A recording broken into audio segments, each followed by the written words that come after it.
அனைவருக்கும் வணக்கம். நான் உங்கள் ஜோதிட சதா. இந்த பதிவில் ராட்சச கணத்தில் பிறக்கின்ற நட்சத்திரக்காரர்களுடைய பலாபலன்கள் சுபபலன்கள் என்ன அப்படிங்கிறத பற்றி நாம் பார்க்க போகிறோம். இதுக்கு முன்னாடி தேவகண நட்சத்திரங்கள் மனுஷகண நட்சத்திரங்கள் அப்படிங்கிற 2 பதிவை நாம் போட்டு பார்த்துட்டோம். இந்த பதிவில் ராட்சசகண நட்சத்திரங்கள் எது, அவங்களுடைய பலாபலன்கள் எப்படி இருக்கும் அப்படிங்கிறத நாம் பார்க்கலாம். பதிவை ஸ்கிப் பண்ணாமல் பாருங்கள் நண்பர்களே. அப்போ தான் உங்களுக்கான விளக்கங்கள் என்ன சொல்லப்பட்டிருக்கிறது அப்படிங்கிறத நீங்கள் தெளிவாக தெரிஞ்சுக்க முடியும்.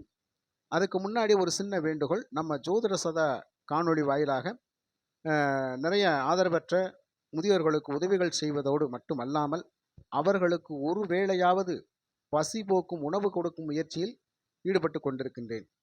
எனவே புதிதாக நமது ஜோதிட சதா காணொளியை பார்ப்பவர்கள் சப்ஸ்கிரைப் செய்து ஆதரவு தாருங்கள். நீங்கள் தருகின்ற ஒவ்வொரு ஆதரவும் ஒரு ஆதரவற்ற முதியோரின் உதவிக்கானதாக இருக்கும் என்று நான் மனப்பூர்வமாக நம்புகின்றேன். அதாவது ராட்சசகண நட்சத்திரங்கள் எது அப்படின்னு பார்த்தோம்னா, சூரிய பகவானுடைய கார்த்திகை நட்சத்திரம், புதன் பகவானுடைய ஆயில்ய நட்சத்திரம், கேது பகவானுடைய மகம் நட்சத்திரம், செவ்வாய் பகவானுடைய சித்திரை நட்சத்திரம், குரு பகவானுடைய விஷாகம் நட்சத்திரம், புதன் பகவானுடைய கேட்டை நட்சத்திரம், கேது பகவானுடைய மூலம் நட்சத்திரம், செவ்வாய் பகவானுடைய அவிட்ட நட்சத்திரம், ராகு பகவானுடைய சதய நட்சத்திரம். இந்த 9 நட்சத்திரங்கள் ராட்சசகணத்தை சார்ந்த நட்சத்திரங்கள்.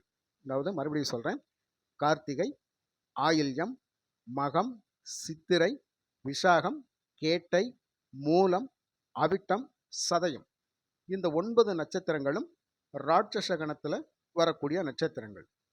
இந்த ராட்சசகணத்தில் வரக்கூடிய நட்சத்திரத்தில் பிறந்தவங்களுடைய உடல் அமைப்பு அப்படின்னு பார்த்தோம்னா ஒரு நல்ல உயரமானவங்களாக இருப்பாங்க. தடித்த உடல்வாகு அப்படிங்கிறது இவங்ககிட்ட இருக்கும்.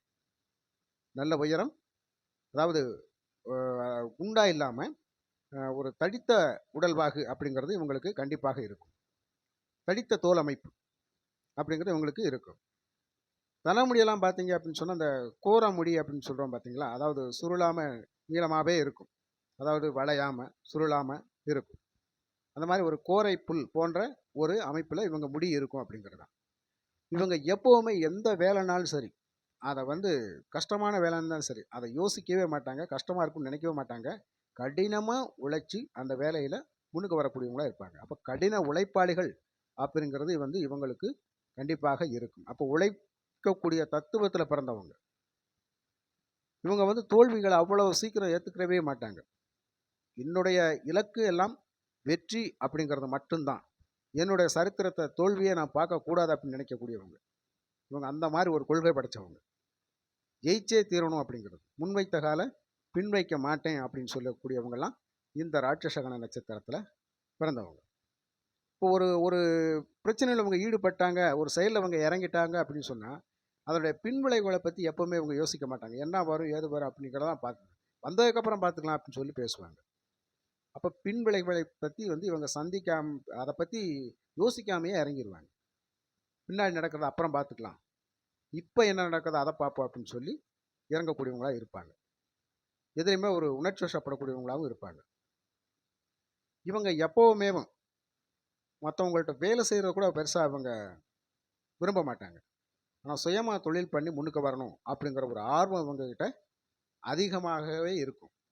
அந்த விஷயத்தில் பணம் பொருள் சம்பாதிக்கிறதுக்கு எந்த நாட்டில் வேணாலும் போய் நம்ம சம்பாதிச்சுட்டு வந்துடலாம் அப்படின்னு நினைக்கக்கூடியவங்க தான் இந்த ராட்சசகண நட்சத்திரத்தில் பிறந்தவங்க, அந்த கணத்தை சார்ந்தவங்க. புரியுதுங்களா? அதே மாதிரி எந்த ஒரு இதுலேயுமே ஒரு அதிகாரமிக்க பதவிகள் அப்படிங்கிறது இவங்ககிட்ட நிறையவே இருக்கும். அதிகாரமிக்க பதவிகள் அப்படிங்கிறது நிறையவே இருக்கும். ஏன்னா கார்த்திகை நட்சத்திரம் அப்படிங்கிறதெல்லாம் ஒரு ஆளுமை திறன் கொண்ட நட்சத்திரம், பவர்ஃபுல் நட்சத்திரம் அப்படின்னு சொல்லக்கூடியது. அது சூரிய பகவானுடைய நட்சத்திரம். அப்போ நிர்வாக திறமை அப்படிங்கிறது இவங்களுக்கு கண்டிப்பாக இருக்கும். அப்போ நிர்வாக பொறுப்புகள் இருக்கக்கூடியவங்க நிறைய பேர் இந்த மாதிரி ஒரு அமைப்பில் இருப்பாங்க. நிபுணத்துவம் அப்படிங்கிறதெல்லாம் புதனுடைய நட்சத்திரத்தில் பிறந்தவங்களாக இருப்பாங்க. அது மாதிரி ராட்சசகணத்தில் பிறக்கக்கூடியவங்க கண்டிப்பாக அதிகாரமிக்க பதவிகளில் கண்டிப்பாக இருப்பாங்க அப்படிங்கிறது தான். இவங்ககிட்ட கெட்ட பழக்க வழக்கங்கள் அப்படின்னு சொல்ல போனால், ஏதாவது ஒரு விஷயத்தில் ஈடுபட மாட்டாங்க. ஆனால் அந்த மாதிரி ஈடுபட்டுட்டாலும் கூட அந்த கெட்ட பழக்கத்தின் மூலமாக இவங்க வந்து நிறைய பாதிப்புகளை வந்து சந்திக்க மாட்டாங்க அப்படிங்கிறது தான். நிறைய பாதிப்புகள் இவங்க சந்திக்க மாட்டாங்க. ஏன்னா அதுலேருந்து எப்படினாலும் சுழிவு நெளிவாக வாழக்கூடியவங்க. புரியுதுங்களா? அப்போ கெட்ட பழக்கத்தில் ஈடுபட்டாலும் அந்த பழக்க வழக்கங்களில் எதுலையுமே இருந்து சீக்கிரமாக மீண்டு வர முடியாட்டியும் கூட அதனால் அவங்க பாதிப்புகள் வந்து அதிகமாக வராத அளவுக்கு பார்த்துக்கிட்டு நடந்துக்குவாங்க. இவங்களுக்கு வந்து எப்போவுமே நோய் எதிர்ப்பு சக்தி வந்து அப்படிங்கிறது வந்து ஒரு நோய் பாதிப்பு வந்து இவங்களுக்கு வந்து குறைவாக தான் இருக்கும். நோய் எதிர்ப்பு சக்தி அதிகமாக இருக்கும். ஆனால் எந்த ஒரு நோயும் அவ்வளோ சீக்கிரம் இவங்களை பாதிக்காது அப்படிங்கிறது. இவங்களை பொறுத்தப்பட்ட மன தைரியம் அப்படிங்கிறது அதிகமாக இருக்கும். துணிச்சலான முடிவுகளை வந்து எடுத்துருவாங்க. இறை நம்பிக்கை வந்து இவங்ககிட்ட அதிகமாக இருக்காது. போகிற போக்கில் சாமி விட்டு போவாங்க பார்த்தீங்களா, அந்த மாதிரி ஆட்கள் இவங்கெல்லாம். இந்த தேவகண மனுஷகணத்தில் பிறந்தவங்களை வந்து விழுந்து விழுந்து சாமி விடுவாங்க. ஆனால் இந்த ராட்சச கணத்தில் பிறந்தவங்க வந்து போகிற போக்கில் வந்து இந்த சல்யூட் அடிச்சுட்டு போவாங்க பார்த்தீங்களா, அந்த மாதிரி சாமியை கும்பிட்டு போகக்கூடியவங்க தான் இந்த ராட்சச கணத்தில் பிறந்தக்கூடியவங்க, இந்த நட்சத்திரக்காரவங்க. அப்போ இவங்க வந்து என்ன நினைப்பாங்க அப்படின்னு சொன்னால், என்னுடைய வேலை, என்னுடைய நம்பிக்கை, என்னுடைய முயற்சி எனக்கு வெற்றி கிடைக்கும் அப்படின்னு சொல்லி தன்னம்பிக்கையாக போவாங்க. அந்த ஒரு காரணத்தினால இவங்க வந்து அந்த தெய்வ வழிபாடை வந்து அதிகமாக இவங்க இறங்கி ஈடுபாடோடு செய்ய மாட்டாங்க. இவங்களும் குடும்ப பற்று பாசம் அப்படிங்கிறது வந்து அதிகமாகவே இருக்கும். கண்டிப்பாக இருந்தாலும் சில நேரங்களில் வந்து அதில் வந்து விடுபட்டுருவாங்க. இப்போ பாசத்தை குறைக்கக்கூடிய ஒரு தன்மையில் இருப்பாங்க. ஆனால் குடும்ப தேவைகள் வந்து கண்டிப்பாக பூர்த்தி செஞ்சு கொடுத்துருவாங்க. அதில் எந்த ஒரு குறைபாடும் வைக்க மாட்டாங்க. நாம் எப்படி இருந்தாலும் பரவாயில்ல, நம்ம குடும்பத்தில் நம்ம பொண்டாட்டி பிள்ளைங்க நம்ம சார்ந்தவங்க நல்லா இருக்கும்னு நினைக்கக்கூடிய ஒரு அமைப்பில் இருக்கவங்க தான் இந்த ராட்சசகன நட்சத்திரத்தில் பிறந்தவங்க. அதிகமாக வந்து சம்பாதிக்கணும், வீடு நிலம் போகணும், அது வாங்கணும், இது வாங்கணும், அப்படி வாங்கணும், இப்படி வாங்கணும், ஆசைகள்லாம் நிறைய இருக்கும் பார்த்தீங்களா. அந்த ஆசைகளுக்கு உள்ளவங்க தான் இவங்க. அதாவது நிறைய ஆசைகளை சுமந்துக்கிட்டு நிறைய கனவுகளை சுமக்கக்கூடியவங்க. பணம் பொருள் சம்பாதிச்சு சுகபோகமாக வாழணும் அப்படின்னு நினைக்கக்கூடியவங்க தான். அப்போ ஆசைகள் வந்து அதிகமாக இருக்கக்கூடியவங்க. எப்பவுமே ஒரு நல்ல தீர்க்கமான ஆயுள் பலம் அப்படிங்கிறது இவங்களுக்கு கண்டிப்பாக இருக்குது. ஏன்னா கடினமான உழைப்பாளிகள் அப்படின்னு சொல்கிற போதே அவங்க நோய் எதிர்ப்பு சக்தி வந்து அவங்ககிட்ட அதிகமாக இருக்கும். அவ்வளோ சீக்கிரம் அவங்களோட உடல் அமைப்பில் வந்து நோய் நொடிகள் பாதிக்காது அப்படிங்கிற மாதிரி இருக்கிறதுனால இந்த கடின உழைப்பாளிகளுக்கு எப்போவுமே வந்து கண்டிப்பாக ஆயுள் ஆரோக்கியம் அப்படிங்கிறது உறுதியாக இருக்கும். இந்த மாதிரி அமைப்பில் தான் இவங்க இருப்பாங்க. அதேமாதிரி இவங்க வந்து எந்த துறையில் இருந்தாலும் பவர்ஃபுல் வேலையில் தான் அதிகமாக இருப்பாங்க. நிர்வாக பொறுப்புகளில் இருப்பாங்க, ஆளுமை பொறுப்புகளில் இருப்பாங்க.